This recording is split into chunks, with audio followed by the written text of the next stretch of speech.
Welcome back to pixelprojectradio, the video game podcast where we do deep dives and analyze all of our favorite games and some of yours too.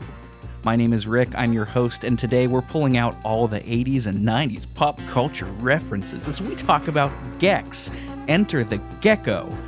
It's gonna be a time. Stick around to the end of the episode, that's where you're going to hear all about where you can find us on the internet, our socials, our Patreon, our Discords, etc. Joining me again today for our second mascot game featuring an over-talkative mascot. This is becoming a theme. We've got Charlie Young. How's it going, man? Thanks for coming back today. Judo chop. It's going pretty well. This is like recording a podcast in Ira Glass's house. Nothing? They're going to go just as well in this recording as they did in the gameplay, so we'll get to all of that. But no, it's going well.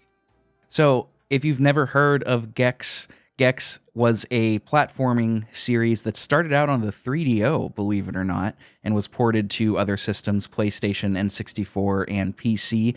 Enter the Gecko is the second installment of, I believe, three. I think there's three. There's Gex, That's correct. Gex Enter the Gecko, and Gex Deep Gecko Undercover, or something like that. Deep cover, something like that. Yeah, this is the second installment, and here's a little blurb that I've prepared here on what it is. Gex is a third-person platformer directly inspired by Super Mario 64. Players take control of the titular Gex as he traverses across multiple levels, often pop culture themed in some way, such as Looney Tunes, haunted houses from horror movies, Titanic, and etc., to collect various collectibles, usually in the form of remotes, TV remotes. A certain grand total number of remotes will unlock future levels, allowing players to pick and choose which levels they want to complete and which they'd like to only grab what is necessary. That is a big deal considering some of these levels, but we'll get into all of that in due time. Because first, we've got our community forum. Well, kind of. We didn't really get any real responses for this community forum. I put the call out. One person just said, say Gex. Gex. I don't know what that means, but thank you, 7-8. New member to the Discord, 7-8. We appreciate you very much. And then Adam from the Revival and Extinction podcast said, I started typing something really clever and nice up about nostalgia and then realized that it was Deep Cover Gecko instead of Enter the Gecko. So no love for Enter the Gecko as far as our Discord is concerned. Will that transfer into this episode? Well, stay tuned. So, Charlie, I want to ask you, do you have any history with this game? I never played Gex before as a kid. I didn't have it growing up. None of my friends had it growing up. I played it for the first time this year, both Gex 1 and Enter the Gecko, and I'll talk more about that later. What about you? Yeah, so I must have played this around the time of release. This would have been like a several time rental for me. So I never owned it, but I played it enough that, I had fond memories of it. And when I saw it on your list, well, first I thought for sure he's played it or else it wouldn't be on this list. And when I found out you hadn't played it and I started playing it and realized, about how well it holds up, I thought, oh no, what have I done? Why am I making him do this? But I think it's an interesting historical snapshot, let's say. And so maybe worth some of our time. You saw this on the list and you said, oh, I'm going to teach him about the word Schadenfreude, or however you pronounce that. Well, I would say when I picked it, I hadn't picked it back up yet. So I remember this being, if not hilarious, at least fun and funny. But, going back, especially as a rental, I must not have made very much progress. I probably just played those first 4 or 5 levels a bunch on several non-consecutive weekends, kind of sprinkled over a year or two span, if I had to guess. If you had to Gex, yeah. If I had to Gex, yeah. Gex. And you do. We all must. At one point or another, we all must Gex. Yeah, it's interesting, man. I saw this a lot as a kid. My friend had an N64 growing up, and I think he may have had it, but we just never played it together, or maybe he rented it. We did other platformer, mascot platformers like Crash and Spyro, obviously, and Jersey Devil, which is one that I'd like to revisit for the show or maybe the Patreon. But Gex was one that just always eluded me. All I knew about him really was his constant quips and one-liners, which a contemporary review at IGN called terrible. I don't know if I would go that far. I might go that far, but it's an interesting game though, because playing it is immensely frustrating in many ways. But then whenever I'm away from it and I'm thinking about it, I'm thinking like, this it's not so bad. It has a certain charm that it doesn't deserve, but it's still there. Do you know what I mean? Like, are you feeling the same way, or do you just outright think this is a bit of a mess? No, I'm with you there. I think that's probably some of why it held up so well in my memory is, there's frustrating points, but I would say, I mean, especially if we refer back to our recent episode on Tiny Tank, the Tiny Tank frustrations were like acute and impassable, and like you spend your head banging it, just spend time banging your head against the wall trying to get past this thing, and to the point where you want to rage quit. This is like, okay, there's this little frustrating thing, and it irks me every once in a while, but it's not enough to make me put the controller down. And it's something that you can like power through, and that you're glad you did power through when you got past it. So I think, yeah, a certain charm is right, and we'll talk about the little gripes, and then maybe how the whole thing doesn't add up to, as much as we were hoping for from the game. But certainly some charm, and I might play a few more levels after we record. In fact, I'm curious to see what more the game has to offer. I almost certainly will not, but what I will do is go back to Gex 1. I prefer Gex 1 by a wide margin, and we'll get into that when we talk about how this game plays. Let's talk a little bit about dev history. Oh, and before we do, shout out to the Turbo Force 1984 Discord member.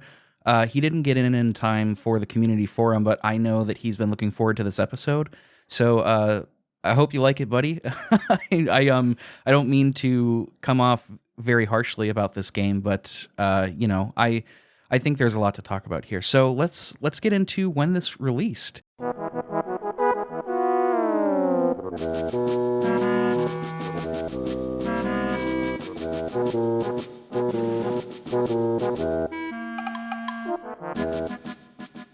This is an interesting dev history, man, because it is split up between release dates and publishers by system and by region. So there's going to be more information here than usual, so just bear with us. PlayStation, this game released in Europe in January of 98, came to the States the month after, and Japan, it released in September of the same year. In the N64, we didn't see it until August 98 in the States. Europe got it the month after in October. Nope, got it 2 months later in October. I'm smart. The PC port in both North America and Europe came out in September of 98, and it was added to the PlayStation Network in Europe in 2011 and North America in 2014. This game was developed by Crystal Dynamics, as well as Real-Time Associates for N64 and LTI Grey Matter for PC, and the publishing is just split all over the place. Here are the publishing rights that I found. Midway Games is involved in all of this across the board, but for PlayStation, we also have BMG Interactive Entertainment in the EU and Bandai in Japan. On the N64, we've got GT Interactive Software in the EU. In PC, Ubisoft was involved in the EU, and later in life on the PSN, Square Enix just took care of it. I don't know what's going on here. There's not a lot of information. I'm guessing it's just rights issues or maybe funding issues. I'm not really sure. It's just split up to hell. Yeah, I mean, I don't know enough about game developments and publishing in general to comment, but maybe just to speculate that it's possible this game was somewhat divisive. But were there, you think it's the kind of thing where some publishers wouldn't have wanted to get their hands on it? Or yeah, it's hard to say. Possibly, or maybe just Midway. I'm not sure that Midway at the time had, or even now, had a presence in Europe or Japan. So that, I mean, that could certainly play a part of it.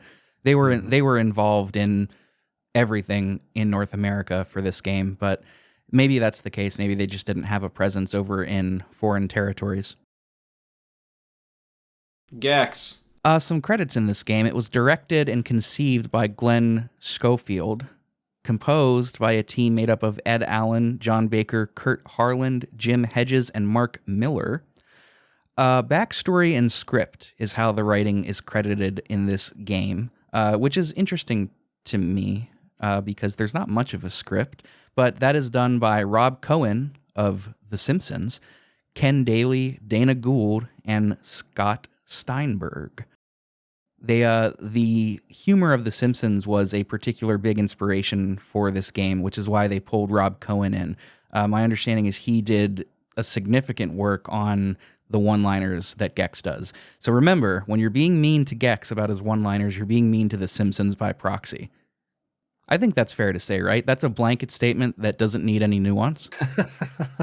Actually, I want to double down. I think Dana Gould also has Simpsons writing credit and also put some work in on the one-liners and is the voice of Gex. So triple down, maybe. Yeah, I think directly, if you think Gex is bad, you think The Simpsons is bad. End of statement. Yeah, I don't think any more clarification needs to be said there. Wait, does Dana Gould really have a Simpsons writing credit? I think so. I watched some of his stand-up just to kind of get some background on this guy. And he mentions having an Emmy for The Simpsons. And I think I saw that he did some writing, but I don't think it was just voices, although I could be wrong. Oh, cool. I'm getting back into The Simpsons, man. It's one of those shows that I really wish I knew better because every time I watch it, it's just a slam dunk. I really love it. Yeah, it looks like he wrote for The Simpsons for 7 years, from 2001 to 2000. Okay, so he wrote for The Simpsons after this game. Oh, okay. So he was involved after the quote unquote golden years. Mm-hmm. I think. I don't know. I'm not a Simpsons expert. It's supposed to be like the first 10 seasons, right? So. Yeah. I think 3 through 9 is what a lot of people, or 3 through 10 is what a lot of people say. Yeah, but yeah. So after that, for sure. But all this to say, if you don't like Gex and you don't like his one-liners, you don't like The Simpsons. And if you don't like The Simpsons, I don't know, pal. You're not gonna come to Flamin' Moe's with me. Nothing? All right. Get no respect around here. In 1997, Crystal Dynamics announced that they were doing their sequel to their first game, Gex. Gex was originally for the 3DO, which is a fascinating little console, and it was ported to the PlayStation and the Saturn. It was Gex Enter the Gecko, which is Gex 2, was directly inspired by Super Mario 64, which came out 2 years prior. This dropped in 98. Super Mario 64, I believe, dropped in 96. They said that they wanted to, quote, relaunch the character with the technology they had to work with at the time. And that makes sense. The PS1 and the N64 had come a long way. Both systems were a little beefier in terms of what they could do compared to the 3DO. And while the ports on the N64 and the PS1 are perfectly fine, they were just 2D platformers. I just is in scare quotes there because, again, I vastly prefer the first game. Here's a cursed fact that I found while researching this. It says, quote, rather than a grouping of polygons, Gex was built with a full skeletal system with more bones than a real gecko and a, quote, skin stretched over top to eliminate pop and tearing. This also allowed him to move his mouth along with voiced dialogue, end quote. Gex is an unholy concoction. Gex will not be singing with God's creatures in the choir in heaven because he is not a real gecko. The wording of this just endlessly funny to me. I've been laughing at this all day. He has more bones. I want to know how many bones a real gecko has, because I mean, how do you fit that many bones in a PS1 resolution graphical mascot character? It doesn't seem like their deal. If you look at everything else in this game, you'd be surprised if they could get that granular. You know what I mean? I know what you mean. Gex has more bones than Gruff. Fuck. Gex has more bones than Gruff the Crime Dog's house. McGruff the Crime Dog's house. One of Shit. those is probably true. We're workshopping this. We'll Yeah. take it to the writer's room. Hey, we're no Simpsons writers, okay? Give us a break. Yeah, and if you don't like our podcast, you don't like The Simpsons. This is established fact. Something that the designers did when they were developing this game was put a heavy emphasis on level variety. And that is one thing that, I mean, you have to give them credit to. There is a lot of variety to these levels, whether or not the execution of the levels, that is getting, from point A to point B, getting all the collectibles, whether or not you think that's varied, that is to your own taste. But the level design and the level theming is definitely varied. You've got a lot of callbacks to Jackie Chan and Bruce Lee movies, to Looney Tunes, to horror movies like Scream, to Titanic. If you're playing this on the N64, there's an exclusive Titanic level. There's a lot of throwback. I mean, they did design these levels with some love and care for and admiration for the film industry, and I think that's to their credit. Yeah, I would say love it or hate it. The level design, the visuals, the and as in addition to all of the writing and the quips and everything, it all fits in the same universe very comfortably. So it's got a strong vision, which I think goes a long way to making it as memorable as it was. Yeah, it definitely wouldn't have succeeded if this were just a more generic platformer, 3D platformer, without all of that, without those cultural nods. It kind of makes Gex what it is, right? Yeah, I mean, it asks the question, what if Mario 64 was you played as Bugs Bunny instead of Mario, sort of. What if Mario 64 had more bones? Yeah, and worse controls and platforming. Yeah, we all have to Gex ourselves that question at some point or another. We'll talk more about the controls here in a little bit, I'm sure. Did you have any levels that like really stood out to you as your favorite? What a loaded question. Yeah, yeah. Maybe if I start listing the ones that aren't my favorite, I'll find out quickly which ones were my favorite. I mean, I think there's a real charm to the Looney Tunes levels. They may not be the most interesting, but from a design standpoint, I really like the aesthetic that they achieved. I mean, I would say I like all of the flavors of all of the levels. Maybe the haunted house the least, but mostly because that's just not my jam in general. But the computer levels, the space levels, all cool stuff. Each that I have my own like gameplay frustrations with, but pretty cool environment design, I'll say. Yeah, it's funny you mentioned the Looney Tunes level. That one stuck out a lot to me too, and they let off with it, which I think was a good move. In some ways, it's one of the strongest levels in terms of just the visuals, and in terms of the enemies, and in terms of the music. I really really liked the music for the Toon level. Actually, each level is kind of nested within a quote channel. There are two levels per channel, and the channels are this: you've got Toon TV, that's going to have the Looney Tunes stuff. You've got Scream TV, it is horror themed. You've got an N64 exclusive level called Gex Cousteau, which is spelled like Jacques Cousteau. It, it is an ocean Titanic themed channel. Circuit Central, which is the sort of computer level that you were talking about, Charlie. Kung Fu Theater, which is based on a lot of Bruce Lee and Jackie Chan style movies. Rocket Channel, space and sci-fi. I'm sure you can picture those movies. Prehistory Channel, your Jurassic Parks and stuff like that. And the final level, Resopolis. That's where you're taking on the main baddie of the Gex universe, Rez. Not a lot of story in this game for folks that are hearing that and thinking like there's a main bad guy. Yes, but I mean, not really. It doesn't really hold a lot of weight in this game. So much so that they completely cut every cutscene out of the N64 version. But we've got a whole section here on version differences that we'll talk about.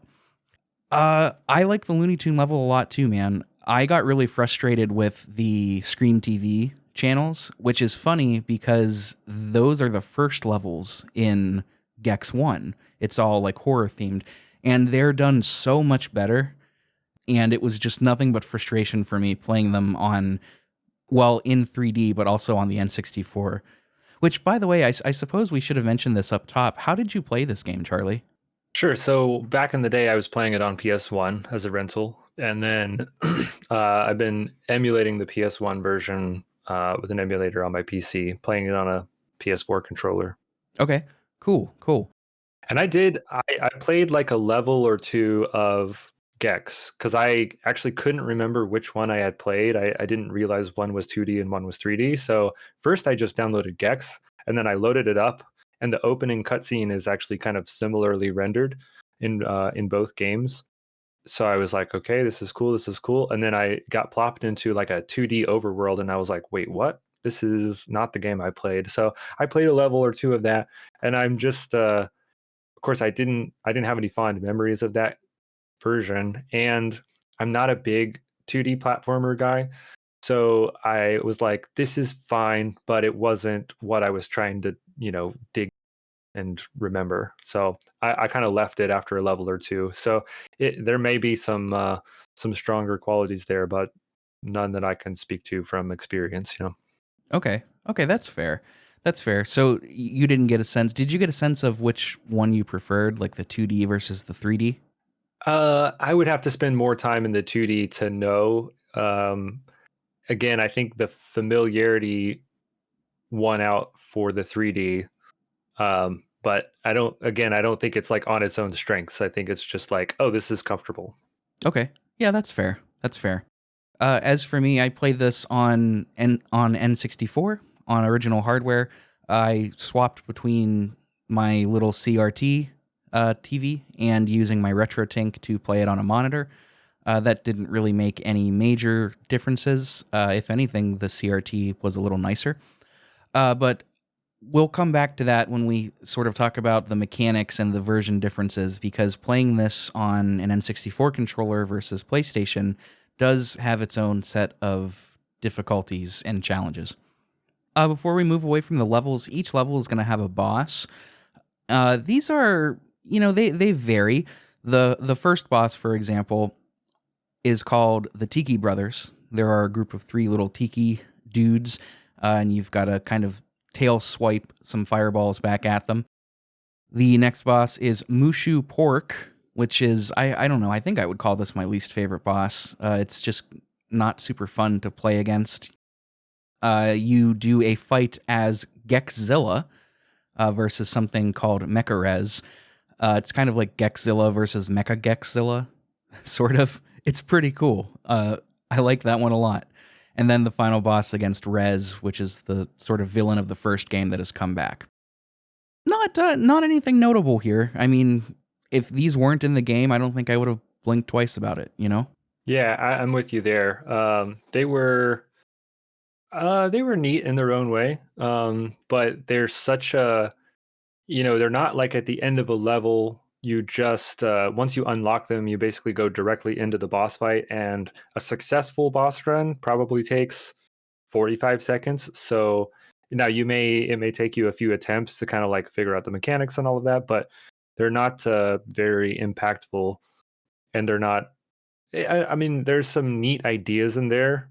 I once you figure out the trick of the Tiki Brothers, it's kind of neat. Took me a few attempts, but the first two was just figuring out like how do I even damage these guys, and then the Mushu Pork. Yeah, it's such a small arena. Like there's some neat ideas in there, but you don't really get to explore the mechanics in a very creative way. So that one's a little bit of letdown.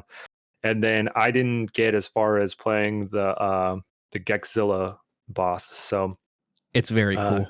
can't. I watched a little bit of video on it this morning, and it looks neat. It looks like it almost looks like a 3D Rampage or something. Like, yeah, it's a neat concept for sure.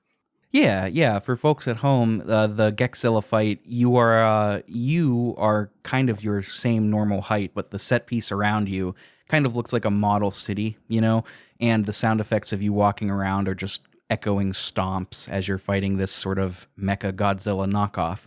It's pretty easy. All it really does is charge at you with rockets, and then you just, smack it with your tail.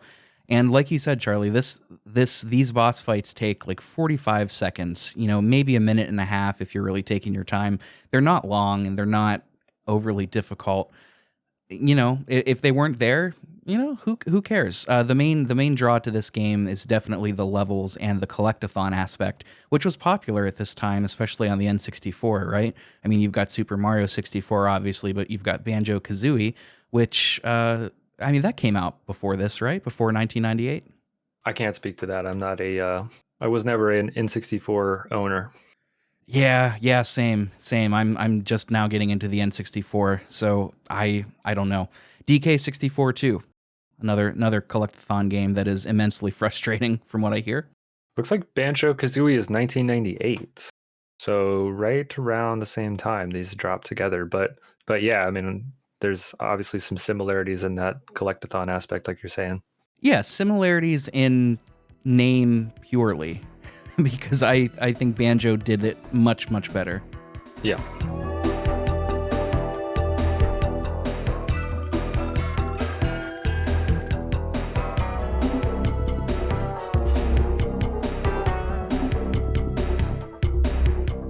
This game does have a lot of bonus levels, and for my money, the bonus levels, I mean, full disclosure, I did not beat this game or play any of these bonus levels, but they are titled in a way that makes me think they are the best levels. For example, there's a secret level in the Scream TV channel called Thursday the 12th, which is really good, I think. There is a secret level called The Spy Who Loved Himself. Maybe not quite as good, but I like it. Another one called I Got the Reruns, which I can't help but laugh at. Lizard in a China Shop, Chips and Dips, things like that. Texas Chainsaw Manicure is another one, I think. I didn't play any of them, but I wish I would have. There's to unlock those, you have to collect there's the Lost Gex tapes, and then there's also a certain number of silver remotes within each level, and you would need to do that. For example, Thursday the 12th requires 6 silver remotes to be unlocked. Yeah, and those silver remotes, there's a hidden one in each level. So there's some area that's hard to get to or not obvious that you have to go figure out how to get that silver remote. And maybe we could talk about level design later, but the other way you get silver remotes is by collecting all of the collectibles, right, which like drop from enemies, and there's some just sprinkled around the level. So if you can collect a certain number of those, which is like 90 of them, then you unlock the bonus levels, and the bonus levels, get this, is just a timed collectible run. Oh, is that all they are? Pretty much. So it's like an open level. There's no enemies, but there's obstacles and platforming. And then it's like, all right, 3 minutes on the clock. Go collect 50 of these things. At least the one I played and another one that I watched on a long play were kind of the same format, different setting. That makes sense. I mean, that was kind of the thing of the time, merging 3D platforming in some way with collectibles. Your Spyros, your Crashes, your Super Mario 64s, Banjos, Donkey Kongs, everything. Everybody loved collectibles at this time. Timed, though, that's an interesting choice. Yeah, I mean, there's a little bit of like a kind of high score aspect to it. I don't think there's a recorded high score because you're just trying to reach that threshold. But, you can, if you're doing multiple runs, you can see how close you got and try to figure out how to be more efficient. Like I said, I did the first one, so it was fairly easy. I'm guessing as they get harder, you've got to learn the levels a little bit more and be more efficient, which can be hard in some of these later levels. Yeah, you got to Gex more efficient at the levels. Yeah. Everybody knows it. Gex. Okay, I'm just gonna head out. That's fine. I'll do it solo. I don't need anybody. This is like podcasting at Richard Simmons' house. That doesn't make any sense because I am not the guy to pull from early 90s culture. I didn't, you mentioned the level design. Let's just talk about it now. One of the frustrations, it's not the main frustration I had with the game, but one of the frustrations is that some of the levels just aren't designed in a way that made a lot of sense to me. I'm thinking particularly of, oh, I don't remember the channel name or the level name, so I'm going to scroll up to it while I'm talking to kill some time. Mao Tse Tung, which is the Kung Fu one. I Hmm. don't know what it is about that one, but I got turned around over and over again. I just couldn't figure out where to go while I was playing through it. Yeah, I think that probably comes down to, at least in that level and some of the other, like some of the computer levels gave me this sort of feeling as well. But there's not a big enough variety in assets, maybe. Like there's not enough signposting. So there's a lot of rooms that look similar, and then they might have multiple exits to other rooms. And so it's hard to say whether they connect back in some way. And then also, if you die, you restart the level with like collectible progress, but then also like all of the enemies and destroyable objects all kind of respawn too. So it's hard to tell where you've been and where you haven't been. Yeah, I don't think there's enough signposting of you've been here, you haven't been here, this connects to that.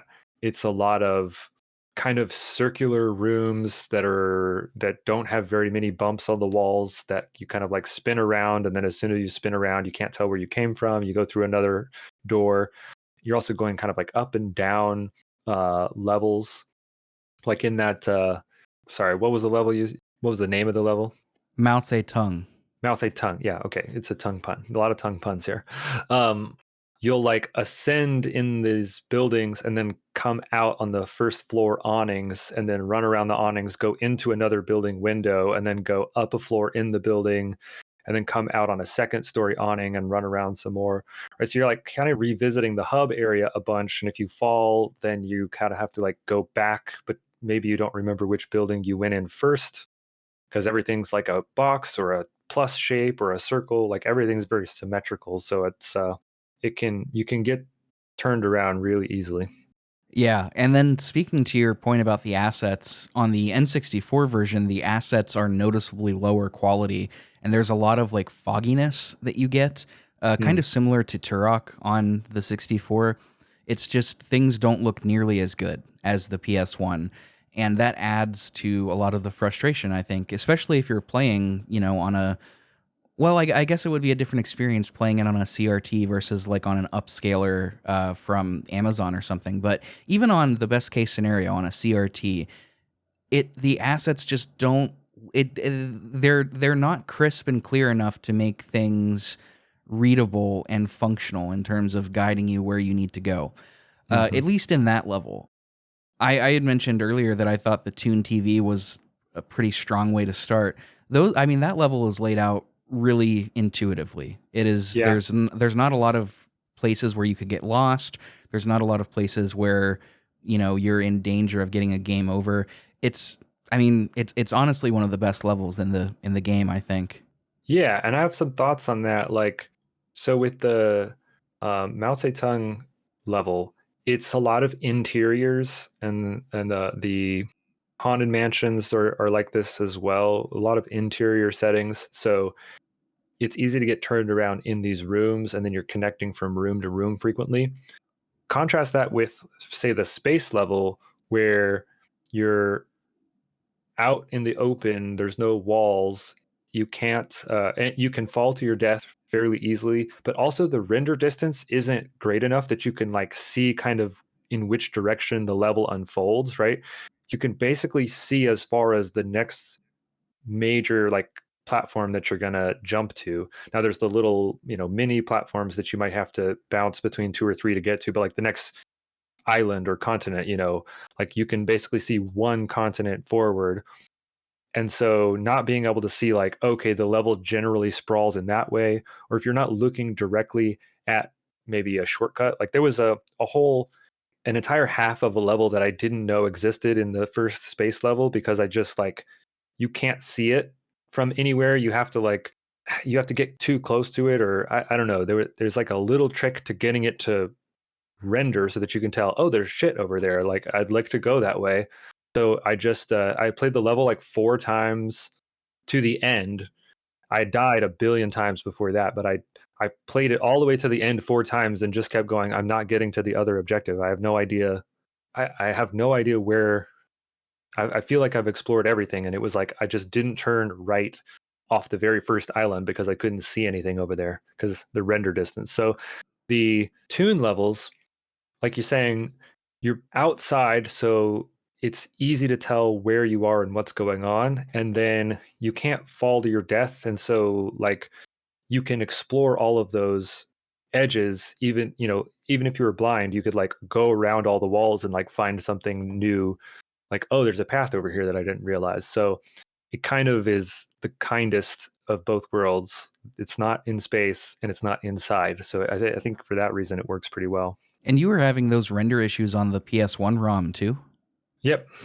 Yeah, the render distance is like 30 yards. I don't know. It's it's like pitiful.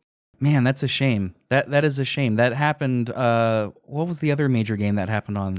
Well, major quote unquote. The South Park game. The render distance is notoriously dog shit in that one too.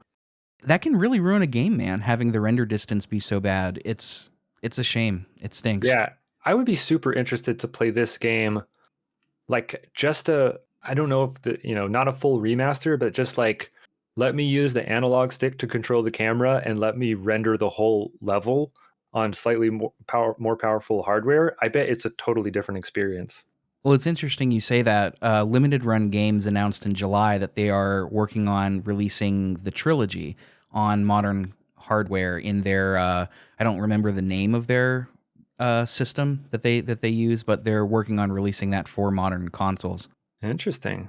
Yeah, I mean, you can never be sure with Limited Run. You could put an order in now and you might get it before 2025, maybe. But it's. I mean, there's hope for the diehard Gex fans out there. There is hope. All 12 of us. There are dozens of us.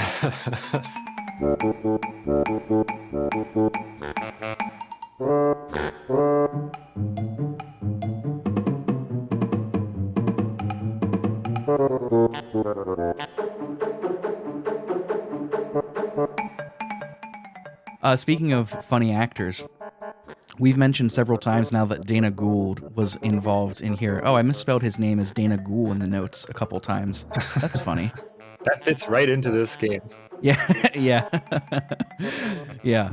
Paging Dana Gould. I'm surprised that's not actually in the game. He recorded over 700 voice lines for Gex, over 500 of which were cut for the N64 version, but we'll get there. Believe me, we'll get there. Oh, if in the Mao Zedong level, I keep bringing it up because it was so annoying, but in that level, he has a quip at the beginning because it's a cliche, it's a parody of the cliche kung fu movies. And at the beginning of that level, he says something to the effect of, I will love this level now, but in an hour I'll be hungry for more. And the first time he says it, you're like, huh, okay. And then he just keeps saying it because he doesn't have any more lines. He's got like 4 other lines for this level, but he only says those 4 in a loop. I was driving me crazy. Interestingly, and I cannot figure out why this was the case. I'm guessing like a rights issue or something, maybe having to do with the publishers being so split up. Dana Gould only recorded the voice for Gex for the US version. Charlie, do you know who recorded the voice for Gex for the European version? No. Let's see. Sir Ian McKellen. That is a great guess, and I wish that were real. Charlie, Leslie Phillips voiced Gex in the European version. Do you know who Leslie Phillips is? I know who Leslie Nielsen is. It's close. It's about 50% right by volume of letters. Leslie Phillips was the voice of the Sorting Hat in the Harry Potter movies. Is that his number one known for on IMDb? I would be willing to bet that's what most Americans know him for. I certainly don't know him for anything else.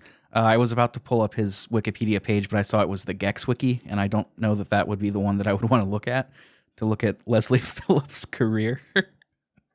Oh man, did you get Did you listen to any of this? with his voice? As a matter of fact, I did, and I'm going to splice in right now a bit of the intro cinematic with Dana Gould first, the voice of Gex that we all know, followed by Leslie Phillips as Gex. And this is the same lines from the intro. Let's take a quick listen. Since retiring from the public's eye, I have resigned myself to a life of solitude. For 2 years, I started my day watching Kung Fu theater. Days, then weeks blurred into one long, greasy telethon. The next thing I know, some government goons show up at my place. It seems they've caught a whiff of old Mr. Sunshine himself, Rez. He's back in the media dimension, and they think I'm crazy enough to go back in after him. So they whisk me away to Interrogation 101. They play rough. Start giving me the business. I give a little back. Since retiring from the public eye, I have resigned myself to a life of solitude. For 2 years, I started my day watching supermarkets sweep. Days, then weeks blurred into one long, sorry afternoon chat show. The next thing I know, some government goons show up at my house. Seems they've caught a whiff of old Mr. Sunshine himself, Raz. He's back in the media dimension, and they think I'm crazy enough to go back in after him. So they whisk me away to Interrogation 101. They play rough. Start giving me the business. I give a little back. So we negotiate. It's like they weren't at any point in this decision process trying to make the same game. They were like, just send the script over, he's kind of a James Bond thing. They're like, we're British, we got it. We know this, just the guy. Totally it's like trying to read a pun in another language that you don't speak. You're like, oh yeah, no, this joke is hilarious. What? Oh, it's a pun? Oh, okay. Will you explain the pun to me? Like, I don't I don't understand this choice on any level. It is a choice. Charlie, real quick, could I get your best Gex quote in your best Sorting Hat voice? Oh dear Lord. Let's see. I had this whole list of quotes up because I knew I wasn't going to be able to remember a single one of them on command. Let's see here. Gex, eh? This is like when I sorted Richard Simmons into Hufflepuff. How was that? Is that I good? taste dog duty. That's probably in the game. There's an entire YouTube video here that is almost 20 minutes long of just the POW quotes, the UK POW quotes from Enter the Gecko. I watched a 17-minute video of like explaining all the references, and it's amazing how many of them are from like the golden era of television, except that they're so out of context that they just don't mean anything. It's basically like this game almost predicted memes, but it's like memes for people who were born in 1955. And they're just sprinkled through the game. And I was, that's what I couldn't help but think about the whole time I was playing. And I was like, I played this game when I was 8 years old in 1998. What part of this was I listening to and going, oh man, yeah, Bonanza, those were the days. Like, or like you hear Gex say, "Don't take career advice from Joe Piscopo," and you're like, "Yeah, I get that." Got him. I don't even think I get that reference now, to be honest. Yeah, I don't either. They're few and far between. According to the video I watched this morning, Joe Piscopo had a stint on SNL. So I don't know. Maybe do take career advice from Joe Piscopo if you're, got comedy aspirations. Well, I mean, we could, if that's the credentials, we could just swap Joe Piscopo with Chevy Chase, and I think we could all agree that's not a good move. Well, yeah, maybe a funnier line too. Yeah, yeah. Oh, absolutely. Especially in 23, when everybody knows that Chevy is just kind of a jackass. Yeah. I wonder if that was just Dana Gould poking fun at his castmates then, Yeah, I mean, could have been. There are some that I get, like Gex will say something like, this is like a Halloween party at Richard Simmons' house. And it's like, okay, yeah, like I get that. Richard Simmons, he's a flamboyant guy. He's a crazy guy. He's a wacky kind of guy. He's a kooky kind of guy. He's an off the wall kind of guy. I can get that joke. Or I think there's another one that he says like, note to self, don't drink the tap water at Jerry Garcia's house. It's like, yeah, okay, I get that. LSD, that's the joke. Yeah, that's I the gets it. level that you're taking. I mean, it's when you think about the Simpsons credentials of the writing staff here, it kind of makes sense, like the types of references they're making, but the context for it is really what just like destroys the comedy of it. Because it's like when you write that stuff into the Simpsons, there's a moment built up, the personalities of the people talking to each other, like there's a visual gag that's associated with it, like it's tied together with some sort of structure and context. And this is like, it's like what became Family Guy, except that Family Guy backed up each of the one-liners with a little, 30-second vignette. But there's a ton of people who just hate that about Family Guy too. And here it's like they don't even go to that extra, they don't have time to like build off of it. It's just like, hey, remember when TV was on? Do you think there is a Gex to Family Guy pipeline? I wonder if Seth MacFarlane didn't play a little Gex in his day. Oh, I'm sure. He definitely played a little Gex in his day. He likes to say that, like, he writes love letters to Broadway. And I think that's what the makers of this game thought they were doing with TV. But I just don't know if the medium was ready to explore what they wanted to do, Yeah, that's a great way of putting it, because I would like this game so much more if playing it was just a little more finely tuned, and we should talk about that. We should talk about how this game actually plays. Yeah, totally. This is a third-person platformer. If you've played Super Mario 64, as I would guess most folks have at this point, it is going to feel pretty similar. It's just not as tight. You move in a full 3D field of motion. You do have limited camera controls, which I want to talk about. And you can climb on walls, which was kind of Gex's whole thing. In the first game, it was, a 2D platformer. You're jumping, you're doing the tail bounce, you're hitting enemies. But a key part of the platforming was climbing on the walls, climbing on the ceilings, climbing on walls in the background as well. And it's present in this one too, but it's so wildly underutilized. Like, I could count on one hand how many times I encountered this in my entire time of playing this game. It's like Gex's biggest thing, and they just don't use it. Total missed opportunity here. You're absolutely right. Like, there's so many cool things they could have done with it, and every once in a while, it's like they go 80%, even when they do implement it, it's like they go 80% of the way to using it in a cool way. And then it's just like, oh, it's to get over here. It's like, yeah. Oh, you climbed under something you weren't expecting to be able to get. You thought you were going to have to go over. I would say it's the disappointing implementation of this particularly cool mechanic. And this was something that contemporary reviews at the time pointed out too, because Gex 1, at least on PlayStation from the reviews that I read, was fairly well regarded. Like, it got pretty decently good reviews. Enter the Gecko got slightly less so, and kind of objectively bad on the N64 port. And every medium wrote about how this was just underutilized. And that's part of why I like Gex 1 so much more, is the platforming just feels so much more creative. This, I mean, I know it's a little bit unfair in any sense of the word to compare this to Super Mario 64, because that game literally defined 3D platforming for years to come. To this day, people still cite that as a direct inspiration. And this coming so close off of its heels, it feels a little unfair, but at the same time, we've got to acknowledge it. It's just, it feels derivative, Yeah, I mean, if you're going to come 2 years after it and then way underperform it, I mean, it can't have been the hardware, right? I mean, if anything, the PlayStation was powerful enough to keep up with what Super Mario 64 was doing, right?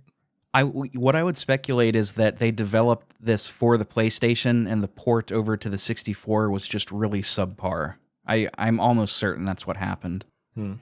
But I mean, you played it on the PlayStation 1 version, so I mean, if you're saying that it doesn't hold up to 64 in any real way, then it's more than just a port issue. It's a fundamental design issue. Yeah, I think that's right. I mean, because the whole time I was playing Gex, I was thinking, man, this feels like they were trying to make Super Mario 64. I knew I wanted to play just a little bit of it before we recorded, because I haven't played Super Mario 64 since, I don't know, the same year I was playing Gex, probably like 1998. So I played the first 2 levels this morning, and it does feel better. It doesn't feel way better. Like I was expecting it to feel way better, but it does feel better, and I think a lot of that comes down to the use of the stick that you can use. So I was playing it. I was emulating 64 on my PC using a PS4 controller mapped to N64 controls, but I figured out how to make the joystick work so I could use the stick to run around, which I think was honestly the biggest thing, because it means that you can make more precise turns, which is like all it needs to feel a little bit better.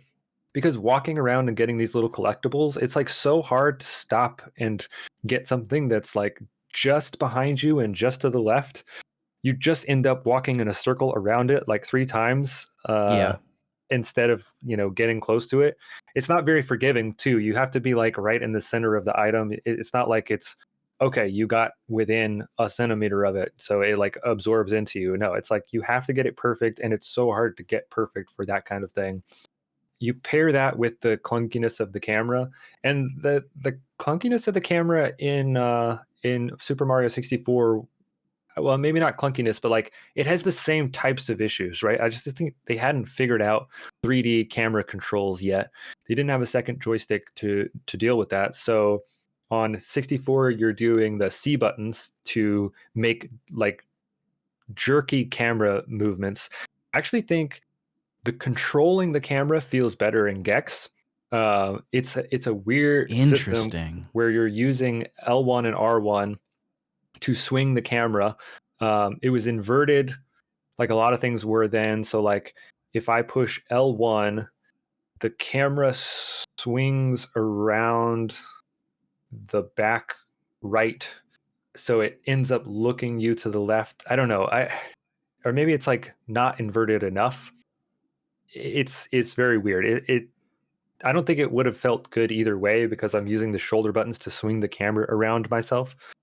But I was able to get used to it and then actually control it pretty well, because I didn't have to use my thumb, which is jumping and attacking, to also then move the camera. And it was less jerky, right? It was a smooth transition, like 360-degree transition. Whereas in Super Mario 64, it's this like, okay, swing 30 degrees or swing 60 degrees. And it didn't seem consistent. It kind of was like context specific. But the thing in Gex that made me angry about the camera was that the level design, like there's just not room for the camera. Yeah, I don't know. They both didn't feel great. And maybe just because I've been playing more of Gex, like I was able to get accustomed to it. And while it wasn't perfect, it was fine. But I did like the smoother transitions in the camera in Gex. That's a really interesting perspective, because I did not experience most of that. You said the PS1 version you control with L1 R1? Yeah. So I don't know if you can do that on N64 controller. You can move Gex with the D-pad, but you're heavily discouraged from doing that, partly because, 3D platforming at the time was all about the N64's analog stick. That was, at the time, that was a major breakthrough. Do I think that the DualShock 1 did it better? Yes, absolutely. But that's neither here nor there. The reason that you were dissuaded from using the D-pad for Gex is because holding the Z button on the back of the middle prong on the N64 controller and pressing jump lets you do your flying karate kick. And if you can't really use that if you're using the D-pad. I mean, you kind of can if you're an adult and you stretch your fingers, but I mean, most children, I can't imagine would. And even if you can, it's very uncomfortable. So you have to use the C buttons to do the camera, and it's just a constant tug of war between, is the camera going to listen to you or is it just going to do whatever the fuck it wants? Like you said, like it's always colliding with the environment in a way that never makes sense. And we should mention too that the camera is automatically moving as you're playing. It's not predictable is the thing that's so frustrating. It's not always going to try to center itself on you, for example. It just, sometimes when you're moving, it's going to swing around and you don't know when it's coming. You don't know if it's coming. You just kind of have to be prepared for it. That is easily the number one thing about this game that frustrated me the most, at least on N64, was the camera. I had a horrible time playing this because of the camera. I would bet money, man. I would bet money if I played this on PS1 or the PC port that I would like it so much more. And I kind of want to, because like I there is a part of me that really likes this series. You know, it is so 90s. Like it is baked into the blood of 90s culture. But goddamn, man, that camera. I just never knew what it was going to do, and the C buttons don't really work, and if you press the C button to move the camera and the camera can't move, it makes this really loud cuckoo sound, which after a few hours drove me bananas. Yeah. Yeah, I was curious what the camera controls were like. So it's a C button thing as well. So, Yeah. And there's 3 camera settings. I don't know if you explored any of the camera settings, but there's fully automatic, semi-automatic, and manual. And so I started with it on semi-automatic, where it's doing some of the moving for you, trying to intuit based on where you are and where it knows the level is going. But you're right, like when you're trying to platform and the camera just moves in the middle of something you're doing, it just ruins whatever trajectory you thought you were going on. So I really hate that as a mechanic. Mario did that a little bit to me too. There were some parts of this second level where like I just did it like 15 times in a row because the camera, I couldn't get it to face straight on where I wanted to go. So I had to go across a skinny bridge at like a 20-degree angle, which I just wasn't precise enough to do consistently. And I couldn't get the camera to center. So it was either like I have to do it at a 70-degree angle or a 20-degree angle, and there was no like dialing it in to straightforward. Whereas if Gex, I could have dialed it in to where the camera was right behind me and just walked across. But after a while, I got sick of the semi-automatic and I just went to manual. So I was using the camera controls a lot, which is probably why I also got better at them. But I was able to do some really cool and consistent camera swings that, especially like when I ran the rocket level a billion times because I kept falling off. Like I was getting into speedrun territory of like, I know how the level works. I know how I'm going to move my camera, and I could just power straight back to where I had died last time. So while it didn't feel intuitive in the first few levels, I got used to it in a way that made playing it actually pretty comfortable, but only on manual camera so that I was never surprised by what it was doing. Okay. See, I didn't change the camera controls. I kept them as they came out of the box, so to speak, just to see what the developers, wanted us to intend as an experience. Mm-hmm. Hey Charlie, can you come here for a sec? The real reason is that I just didn't explore, and I forgot to try and change them. But we're not gonna tell them that, okay? I won't tell if you don't tell. I'm not gonna tell. They don't need to know. All right. Let's go. Hand in. Gex on 3. 1, 2, 3. Gex. Good enough. Fuck it. Yeah, I can imagine if I'm maybe I'll boot it up again and give it a try with the manual controls, because most of my frustration was just how the AI was trying to move the camera, how it thought that I wanted the camera to move, and it was just never right. So I might give that a try. What I anticipate on N64 is having to go back and forth from right thumb C controlling the camera and right thumb A to jump is going to be, it may be better, but there'll still be, things that you want to, it'll still leave something to be desired. If you could map it to the shoulder buttons and then you didn't need of course, I never did a flying karate kick in my whole playthrough. So really, yeah. I feel like I had to get over some of the platforms that come up, especially the ones that kind of disappear on you, like in the Scream TV levels. No, I was able to do it all with just regular jumps. You telling me to get good? You I'm telling me to telling you get Gex? I'm telling you to Gex good. Oh, fuck. It was right there and I fucked it It up. was right there. Gex. Damn it. Shit. Yeah, I might boot it up and give it a try. And speaking of booting it up, if you are playing this on N64 or PS1, you have two ways that you can save. I believe it's the same on PS1. You can save via the control pack or memory card, or you could use the password system that was ported over from the first Gex, which was kind of just super popular on PS1 games at the time. See Tiny Tank, for example. Mm-hmm. This is also how I found out that my control pack, my little memory card, is corrupted. Oh no! Yeah, so I had to type in the ridiculously long passwords Oh my every time god, I they're wanted so to. long. They're so long, and and the weird thing is, so it's alphanumerical. You've got letters and numbers, but some letters just are missing. Like there's no A, and I think there's no I. They're just not there.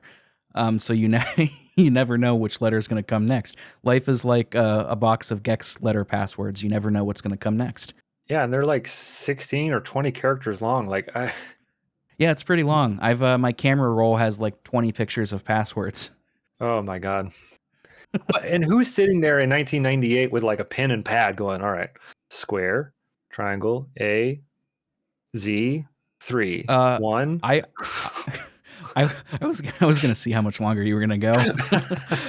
I mean, I would imagine everybody. I definitely had a little notebook or at least several sheets of paper in a folder that had like GTA cheats and Mortal Kombat fatalities and things like that. Yeah, that's fair.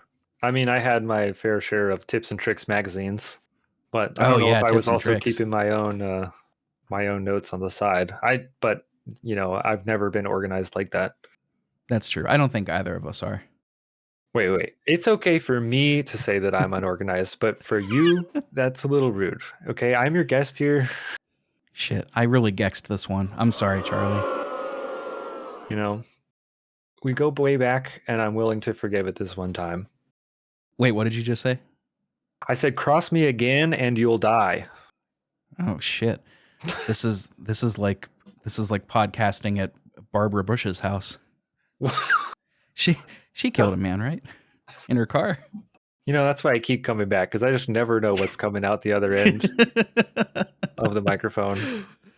I was gonna say something like after I apologize, like this is like an apology from Enron or some shit. I don't know. Nothing works. Everything is like 90% baked over here, man, including me. As far as the rest of the controls go, I mean, it's really just I don't want to call it a basic 3D platformer, but it kind of is. You can jump. Your B button is going to let you do your tail attack. Your shoulder button, or at least on the N64, your shoulder button lets you eat flies if you encounter one. That'll give you some health back, which is always really good because sometimes your camera just doesn't show you an enemy is right there, and Elmer Fudd shoots you, or a ninja karate chops you or something.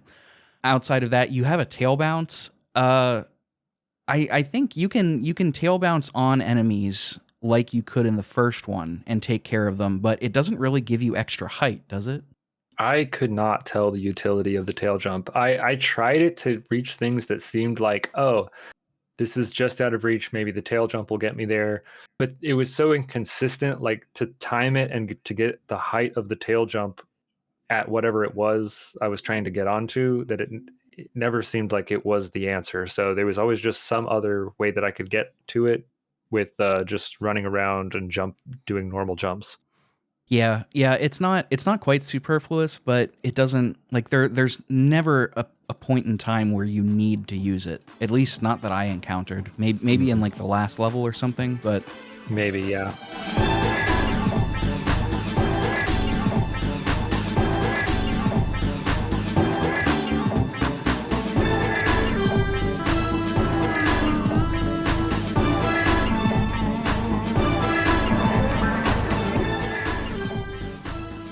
We have alluded to at this point several times that there are major version differences, and I wanted to get into that now because we talked very briefly about this before we started recording, and I just think it's so interesting. So there is an entire wiki dedicated to a wiki page dedicated to the differences here. And spoiler alert, the N64 version is just objectively inferior in just about every way. And I bought this game physically on eBay, CIB, by the way, so that was a great financial choice for me. There are some general issues between the two. The N64, major frame rate issues throughout the entire game. Visuals are significantly downgraded, as I mentioned before. Textures don't load properly or are just blurry. Lighting and draw distance are decreased compared to the PS1. The sound quality is noticeably worse, and that's something that you can hear just by looking at Let's Plays on YouTube even. Several times during the Looney Tunes level, it's the second half of the Looney Tunes level where the music is a little more like triumphant. It would just stop. Like it would get to the end, and instead of looping, it would just completely stop. All of these were implemented because the N64 just had less processing memory than the PS1. This is also why in Tony Hawk, for example, you don't get the full song. You just get a loop of like 1 minute of it. We see this happen all the time in this era on cross-platform games. Another thing that is of note, FMV cutscenes are entirely removed on the N64. I saw the intro cinematic for the first time today. Oh man, that's the story. That's the whole story. Is I like did that not 2 know it minutes. had a story. What are you playing? What are you playing Gex 1 on? I have Gex 1 on Saturn and PS1. I played it on PS1. If I go back to it, I'm going to go back to it on Saturn. So you get the opening cutscene in that then? Oh yeah. Okay, gotcha. Yeah. Also gone in N64 is the main menu. It's just gone. There are also there were 500 voice lines by Dana Gould that were cut due to memory, and there were also several levels that were cut, including Poltergex, Lava Daba Doo, which is another good one, Texas Chainsaw Manicure, Mazed and Confused, I Got the Reruns, and Trouble in Uranus. All of these were completely cut from the N64, and as a consolation prize, they gave us the Titanic level Gex Cousteau. It's a shame. And that's only the general. There are 2 more categories that are much, much longer called routing and specific issues. I'm not going to read through all of them, but a couple that I noted. Voices on N64 can be entirely disabled. That's pretty cool. Getting a game over on N64, this is something that happened to me a couple times, forces you to start a new game from scratch or load a previously saved file. The PS1 version, and I mean, you could speak to this if you know, I don't get the impression that you died, Charlie, because you're very good at Gex, but on PS1, it gives you the option to continue without resetting your progress.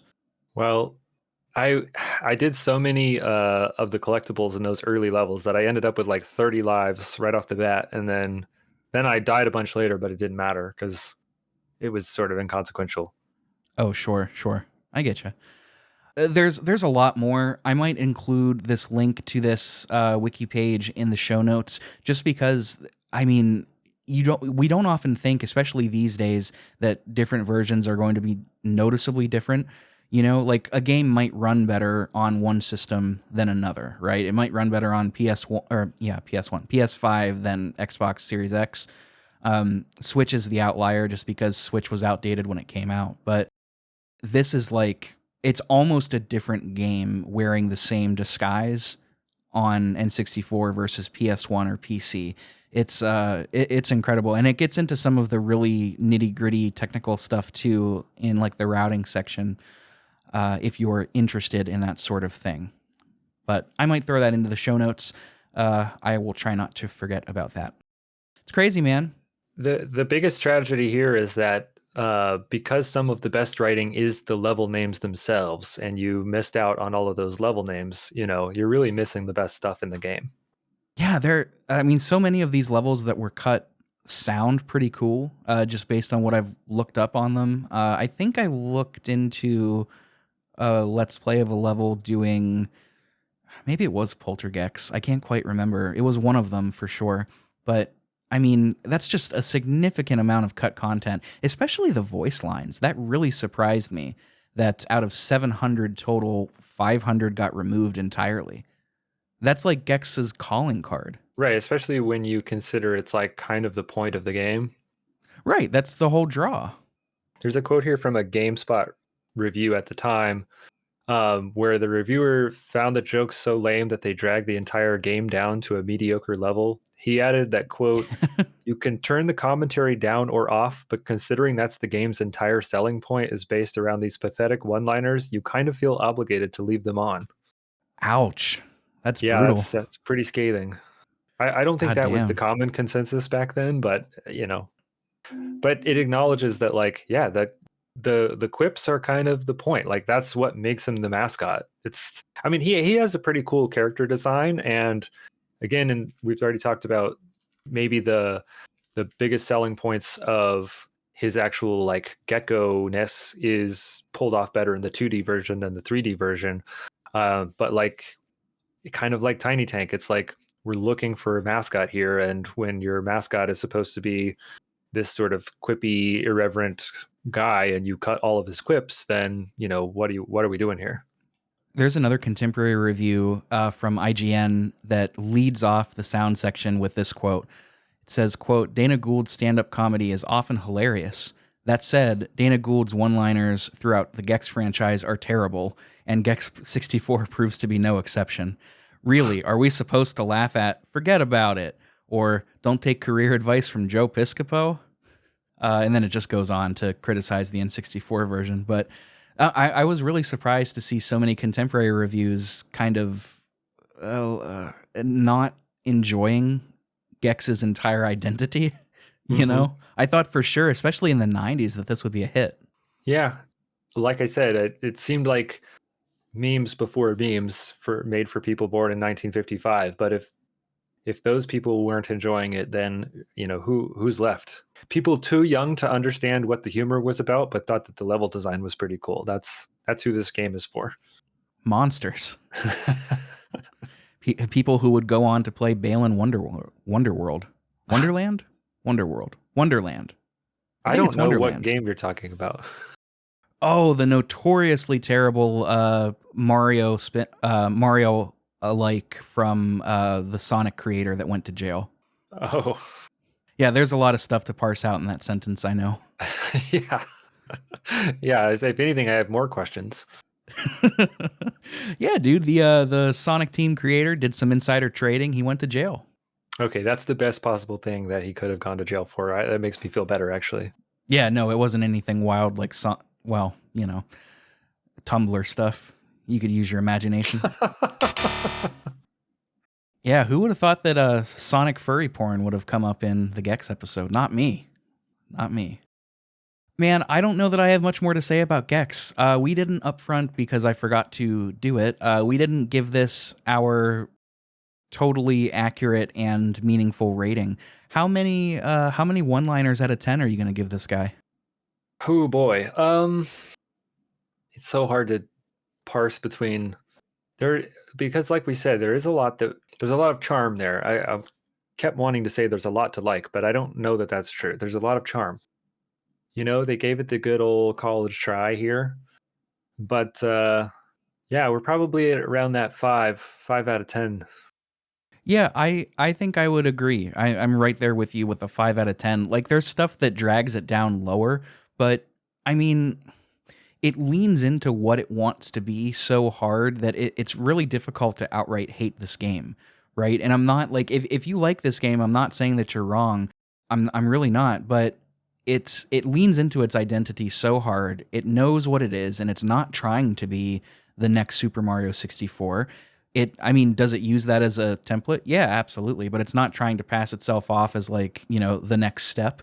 It's just, hey, what if Mario 64, but also, a smart ass Gecko, and it's, I don't know. I respect it. I respect it for being what it is and not being ashamed for it. So 5 out of 10 for me, man.